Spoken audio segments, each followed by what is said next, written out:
মাঝে মাঝে এমন আবেগঘন বক্তব্য উপস্থাপন করতেন, সাহাবারা অশ্রুসিক্ত হতো। ওয়াজিলাত মিনহাল কুলুব, যারাফাত মিনহাল উয়ুন। সাহাবারা বলতেন যে আমরা অশ্রুসিক্ত হতাম, আমাদের হৃদয় বিগলিত হতো। এত চমৎকার মর্মস্পর্শী বক্তব্য তিনি করতেন। এটা প্রেক্ষাপটের আলোকে। আবার যুদ্ধের ময়দানে যখন কমান্ড করতেন তখন আলা সৌতু ওয়াশতাদ্দা গদাবু, তিনি রেগে যেতেন, উঁচু কণ্ঠে তিনি কথা বলতেন, মনে হচ্ছে একজন সেনাবাহিনীর কমান্ডার তার ব্যাটালিয়নকে কমান্ড করছেন। আল্লাহু আকবার। তাহলে বক্তব্যের যত দিক হতে পারে, স্লো মোশনে, খুব তেজস্বী বক্তব্য, খুব জ্বালাময়ী বক্তব্য, আবার মর্মস্পর্শী বক্তব্য, সব ধরনের বক্তব্য তিনি করতেন। সুবহানাল্লাহ। তাহলে অ্যালোকোয়েন্স, 2 নাম্বার হচ্ছে অ্যালোকোয়েন্স। কম্পিটেন্সের খুব গুরুত্বপূর্ণ একটা অংশ হচ্ছে অ্যালোকোয়েন্স, বাগ্মিতা। এটা একজন নেতার থাকা চাই। কি বলেন? একজন নেতার এরকম বক্তব্য দিতে জানতে হবে না? আল্লাহ রাসূল সাল্লাল্লাহু আলাইহি ওয়া আলিহি ওয়াসাল্লাম তিনি ঠিক এইভাবে বক্তব্য করতেন। মাঝে মাঝে তিনি ইমোশনাল ইন্টেলিজেন্স ইউজ করতেন, মানে আবেগ অনুভূতিকে নাড়িয়ে দিয়ে শ্রোতাকে প্রভাবিত করে ফেলা। স্পিরিচুয়াল ইন্টেলিজেন্স বা ইমোশনাল ইন্টেলিজেন্স তিনি বক্তব্যের মধ্যে ব্যবহার করতেন। এমনভাবে তিনি নাসিহাত করতেন, এমনভাবে কথা বলতেন, মানুষের আবেগ অনুভূতিকে তিনি নাড়িয়ে দিতেন। আল্লাহু আকবার। ছোট্ট একটা উদাহরণ এখানে আমি হাজির করি। আপনারা হুনাইনের যুদ্ধের কথা নিশ্চয়ই শুনেছেন। কত হিজরিতে হয়েছিল? হ্যাঁ, আজকে তো অনেক পুরস্কার বিজয়ীদেরকে দেখলাম আমরা, মাশাআল্লাহ। কত? 8ম হিজরি। তার মানে মক্কা বিজয়ের ইমিডিয়েট পরেই, কয়েক সপ্তাহ পরেই তো হুনাইনের যুদ্ধ হয়েছিল। তো এই হুনাইনের যুদ্ধে অনেক ওয়ার বুটিজ মুসলমানদের করতলগত হয়েছিল, মানে অনেক গানিমাত, অনেক সম্পদ ওনারা যুদ্ধ শেষে যুদ্ধলব্ধ সম্পদ হিসেবে পেয়েছিলেন। 24,000 উট। কত উট? 24,000 উট, প্রায় 40,000 ভেড়া। এত পরিমাণ গনিমত যখন রাসূল সাল্লাল্লাহু আলাইহি ওয়াসাল্লাম পেলেন, তিনি এগুলো বন্টন করতে শুরু করলেন। কিন্তু রাসূল সাল্লাল্লাহু আলাইহি ওয়াসাল্লাম তিনি বন্টন করতে যে আনসারী সাহাবীদেরকে, অর্থাৎ মদিনার যে সাহাবারা, তাদেরকে কিছুই দিলেন না, বরং তিনি মক্কার সাহাবাদেরকে দিলেন, অন্যান্য গোত্রের লোকদেরকে দিলেন, আশেপাশের সবাইকে দিলেন, কিন্তু দিলেন না কাদেরকে? আনসারী সাহাবীদেরকে। ফলে এত বিশাল ওয়ার বুটিজ, এর মধ্যে থেকে কিছুই আনসারীরা পেল না। ওনাদের মধ্যে ক্ষোভের জন্ম নিল, ওনাদের মধ্যে একটু অসন্তোষ তৈরি হলো, ক্ষোভের জন্ম হলো, এবং ক্ষোভ থেকে ওনারা সমালোচনা করতে আরম্ভ করলেন আল্লাহ রাসূল সাল্লাল্লাহু আলাইহি ওয়াসাল্লামের।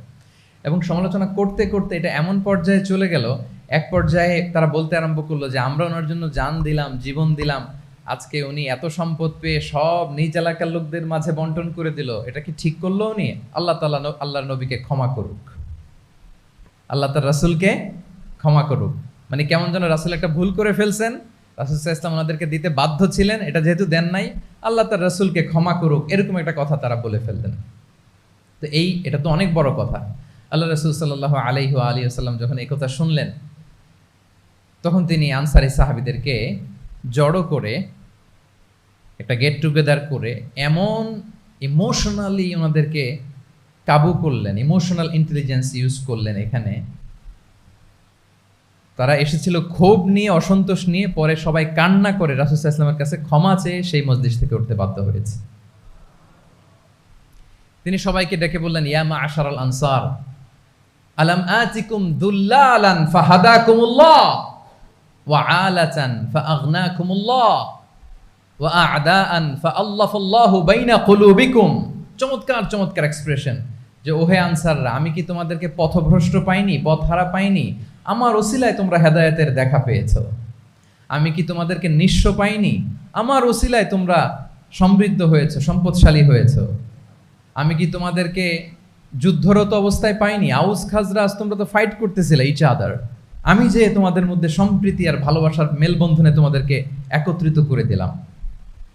আওয়াজাতুম ফি আনফুসিকুম ফি লুআআতিন মিনাদ দুনিয়া, আর দুনিয়ার সামান্য কিছু জিনিসের কারণে তোমরা মনে কষ্ট পাচ্ছ,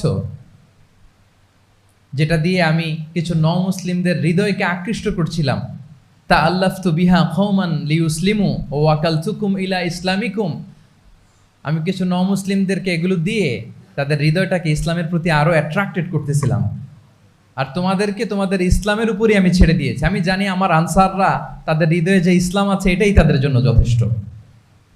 আমা তারদাউনা আইয়াযহাবান নাসু বিশ-শাতি ওয়াল বাঈর ওয়া তারজিউনা বিরাসূলিল্লাহি ফি রিহালিকুম, won't you be happy that people go back to their country with sheep and camel and you go back to your country with Rasulullah? আল্লাহু আকবার। তোমরা কি এতে খুশি হবে না মানুষ উট আর ভেড়া নিয়ে তাদের এলাকায় ফিরবে, আর তোমরা আল্লাহর রাসূলকে নিয়ে তোমাদের এলাকায় ফিরবে? এরকম একটার পর একটা ইমোশনালি রাসূল সাল্লাল্লাহু আলাইহি ওয়াসাল্লাম যখন আনসার সাহাবীদেরকে কাবু করতে লাগলেন, ওনারা এমনভাবে কান্নার রোল জুড়ে দিল, এমনভাবে অনুতপ্ত হলো, কাঁদতে শুরু করলো। পরে এরা বলতে আরম্ভ করলো, আমি তো 2-1টা বাক্য বললাম, লম্বা চূড়া মন মাতানো বক্তব্য, হৃদয়স্পর্শী বক্তব্য। তারা বললো, ইয়া রাসূলুল্লাহ, আমরা শুধু আপনাকে পেয়েই খুশি। রাসূল সাল্লাল্লাহু আলাইহি ওয়াসাল্লাম বলেন, গোটা বিশ্বের মানুষ যদি এই পথ ধরে আর আনসারীরা যদি এই পথ ধরে, আমি এই পথ ছেড়ে দিয়ে আনসারীদের পথে হাঁটবো। আল্লাহ তুমি আনসারদের ক্ষমা করো, তাদের সন্তানদের ক্ষমা করো, তাদের নাতিদেরকে ক্ষমা করো। এভাবে মর্মস্পর্শী বক্তব্য যখন ইমোশনাল ইন্টেলিজেন্স দিয়ে যখন রাসূল সাল্লাল্লাহু আলাইহি ওয়াসাল্লাম বললেন, সব আনসারী সাহাবারা কাঁদতে আরম্ভ করলেন। সবাই ফাবাকাল কওমু হাত্তা আখদালু লুহাহুম, তাদের প্রত্যেকের দাড়ি ভিজে গেল, এমন কান্না জুড়ে দিল। আল্লাহু আকবার। তাহলে এটা ছিল রাসূল সাল্লাল্লাহু আলাইহি ওয়াসাল্লামের বক্তব্যের মাধ্যমে শ্রোতাদের মাঝখানে প্রভাব সৃষ্টি করার ক্ষমতা। চিন্তা করতে পারেন, হৃদয় কেঁপে ওঠে না এই কথা শুনলে? Won't you be happy people go back to their home with sheep and camel and you take the messenger of Allah with you? মানুষ ছাগল ভেড়া নিয়ে ফিরতেছে, তোমরা তো আল্লাহর নবীকে নিয়ে ঘরে ফিরতেছো। আল্লাহু আকবার। তাহলে এই কম্পিটেন্সটা লাগে একজন নেতা, তিনি এরকম মর্মস্পর্শী বক্তব্য দিতে জানতে হবে। কি বলেন?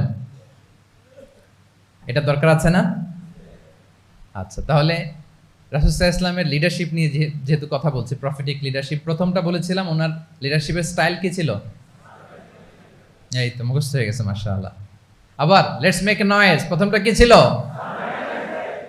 Servant leadership. 2 নম্বরে এলোকুয়েন্স, বাগ্মিতা, বক্তব্যের পারঙ্গমতা চাই একজন নেতার মধ্যে, যেটা আল্লাহ রাসূল সাল্লাল্লাহু আলাইহি ওয়াসাল্লামের ছিল। এবং সেখান থেকে আমাদের শেখার আছে, নেয়ার আছে, কিভাবে তিনি বক্তব্য করতেন, কিভাবে জটিল কথাকে সহজ করে উপস্থাপন করতেন, কিভাবে এত চমৎকার করে তিনি ক্রাউড হ্যান্ডেল করতেন। দুটো গেল। 3 নাম্বার হচ্ছে আল্লাহ রাসূল সাল্লাল্লাহু আলাইহি ওয়া আলিহি ওয়াসাল্লামের নেতৃত্বের গুণাবলীগুলো যদি আমরা লিস্ট ডাউন করি, 3 নাম্বার হচ্ছে কম্পেশন। কম্পেশন, a leader should be compassionate. 3 number হচ্ছে কম্পেশন, মানে সফট হার্টেড, দয়াদ্র হৃদয় হতে হবে। আপনি মানুষের দুঃখ যদি আপনাকে কাঁদায় তবেই আপনি নেতা। কি বলেন? মানুষের দুঃখ দেখে, কষ্ট দেখে যদি আপনার মধ্যে কান্না আসে বুক ফেটে, তবেই আপনি নেতা। তাহলে দয়াদ্র হতে হয় নেতাকে, তাকে দয়ালু হতে হয়, হতে হয়, দয়াদ্র হৃদয়ের হতে হয়। আমরা আল্লাহ রাসূল সাল্লাল্লাহু আলাইহি ওয়াসাল্লামের দিকে যদি তাকাই, ওনার তো একটা উপাধি হচ্ছে রাহমাতাল লিল আলামিন। আল্লাহ রাসূল সাল্লাল্লাহু আলাইহি ওয়াসাল্লামের উপাধি কি? ওমা আরসালনাকা ইল্লা রাহমাতাল লিল আলামিন, we have not sent you but as mercy for all the worlds. নবী হে, আপনাকে সবার জন্য আমি মার্সি করে পাঠিয়েছি, রাহমা করে পাঠিয়েছি। আপনি সবার জন্য রহমত, মানুষের জন্য, ম্যানকাইন্ড, জিনকাইন্ড, অ্যানিমালস, সবার জন্য আপনি রাহমা, মার্সি। তাহলে একজন মানুষ যখন নেতা হয়ে উঠতে চাইবে, নেতৃত্বের অন্যতম একটা লিডারশিপ ট্রেইট হচ্ছে কম্পেশন। অন্যের ব্যথায়, অন্যের দুঃখে তার কান্না আসতে হবে, সফট হার্টেড হইতে হবে তাকে, মাঝে মাঝে দয়াদ্র হৃদয়ের হতে হবে, তবেই সে নেতা।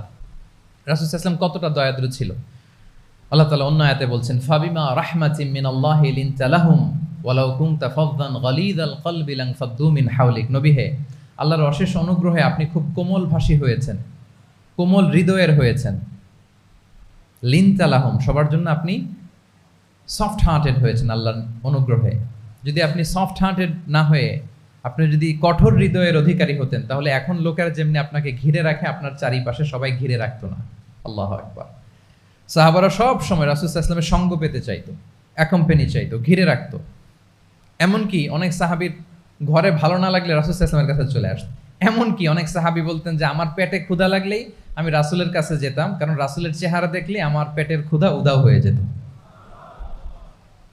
ফাবিমা রাহমাতিম মিনাল্লাহি লিনতা লাহুম, নবী হে, আল্লাহর অনুগ্রহে আপনি কোমল ভাষী হয়েছেন। তাহলে কোমল হৃদয়ের হওয়া, সফট হার্টেড হওয়া, দয়াদ্র চিত্তের হওয়া, এটা অন্যতম একটা লিডারশিপ ট্রেট। এত দয়াদ্র ছিলেন, আল্লাহ তাআলা বলছেন ফালাআল্লাকা বাখিউন নাফসাকা আলা আসারিহিম ইল্লাম ইউমিনু বিহাযাল হাদীসি আসাফা। রাসূল সাল্লাল্লাহু আলাইহি ওয়াসাল্লাম বারবার মক্কার কুরাইশদের কাছে যেত, বারবার কাফিরদের কাছে যেত, যেন তারা ঈমান আনে, যেন তারা খারাপ রাস্তা ছেড়ে দিয়ে ভালো রাস্তায় আসে। বারবার চিন্তা করতো যে ইস, কেন তারা লা ইলাহা পড়ে না, কেন তারা সত্যের পথে ফিরে আসে না, হায় রে, একটুর জন্য তো তারা সামান্য আমার কথাটা শুনলেই তো বেঁচে যেত, ইস, একটু আমার কথা মানলেই তো জাহান্নাম থেকে বেঁচে যেত। এরকম অস্থির হয়ে তাদের পেছনে ছুটতেন। আল্লাহ তাআলা বলেছেন, নবী হে, আপনি ওদের পেছনে ছুটতে ছুটতে আপনি তো নিজেকেই শেষ করে দিবেন। বাখিউন নাফসাক, আপনি তো নিজের দিকে খেয়াল করছেন না, নিজের শরীরের দিকে খেয়াল করছেন না, নিজের স্বাস্থ্যের দিকে, সময়ের দিকে, আপনি পাগল পাড়া হয়ে তাদেরকে বাঁচানোর জন্য ছুটছেন।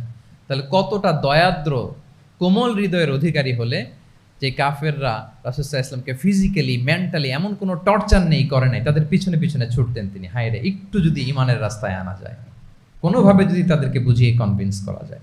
তাহলে কম্প্যাশনেট, দয়ালু হওয়া, এটা নেতৃত্বের অন্যতম একটা গুণ। আপনার হৃদয়ে দয়া থাকতে হবে, মায়া থাকতে হবে সবার জন্য, কারণ নেতা তিনি তো সবার। লেটসে বাংলাদেশের যিনি প্রধানমন্ত্রী হবেন, আরো রেলেভেন্ট হয়ে যাচ্ছে এখন কথা, সামনে তো নির্বাচন আসতেছে, সো কেউ না কেউ তো প্রধানমন্ত্রী হবে। তো উনি যখন প্রধানমন্ত্রী হবে, ধরেন উনি কি শুধু ওনার দলের প্রধানমন্ত্রী হবেন? তাহলে উনি 18 কোটি মানুষের প্রধানমন্ত্রী হবেন, ঠিক কিনা বলেন? তাহলে সবার জন্য ওনার হৃদয়ে দয়া, ভালোবাসা, এটা থাকার দরকার আছে না নাই? তিনি সবার প্রতি কোমল হৃদয়ের হইতে হবে, দয়াদ্র হইতে হবে। প্রধানমন্ত্রী উনি শুধু নিজ দলের প্রধানমন্ত্রী নন, 18 কোটি মানুষের প্রধানমন্ত্রী। তাহলে সফট হার্টেড হইতে হবে। রাসূল সাল্লাল্লাহু আলাইহি ওয়াসাল্লামের মধ্যে এটা ছিল। সবসময় তিনি মাজলুমদের পাশে থাকতেন।